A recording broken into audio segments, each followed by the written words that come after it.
Teresa Reel in 2009 brought a lawsuit against the New York City Department of Education alleging extreme, severe, pervasive sexual harassment by students without any response from the Department of Education. The complaint was amended in 2010 to allege retaliation against her for bringing the action. We've recently resolved the lawsuit. Ms. Reel has settled her claims against the Department of Education for the sum of $450,000. I was called an effing B on a regular basis. There were so many really bad, horrible situations, but one that pops out in my mind. I was in the classroom teaching a lesson. I had two students who failed abysmally the first marking period.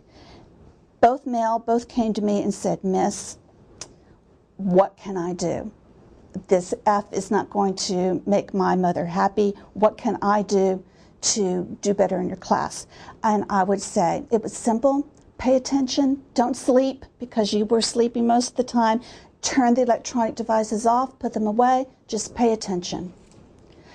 And they went from an F the first marking period to both received, I think, A's or B's the second marking period. And the two who had gone from F to A had very proudly shown other students, other male students in the class, "Hey, look what I did, you know, this is what I accomplished." And other students who slept during class or played or wouldn't pay attention and still had F's the second market, the second 9 weeks, became angry. And I remember doing the lesson in class, and I was not allowed to leave the room, said, "Oh, loud enough for me to hear,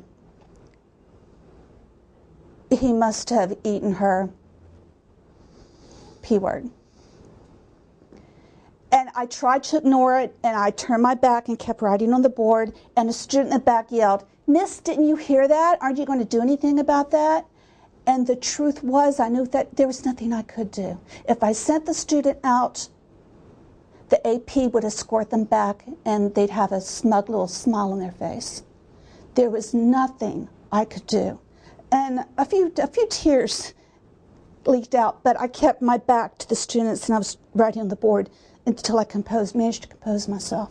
It's demeaning enough to be insulted in lewd terms and sometimes even inappropriately touched by students, but when you have an administration that refuses to do anything about it, and in some cases implies that it's your fault because you must not have control over the classroom, even though many of these students weren't even in her classroom, you know, that's what compounds it. Not just that you're being harassed, but that you have an employer who's going to stand idly by and at best ignore it, and at worst try and blame you. I'm glad it's over. I hope this doesn't happen again with any other female city employee, because teachers are employees of the local government. And call me stupid, call me naive, I'd always thought that female government employees were protected from sexual harassment on the job.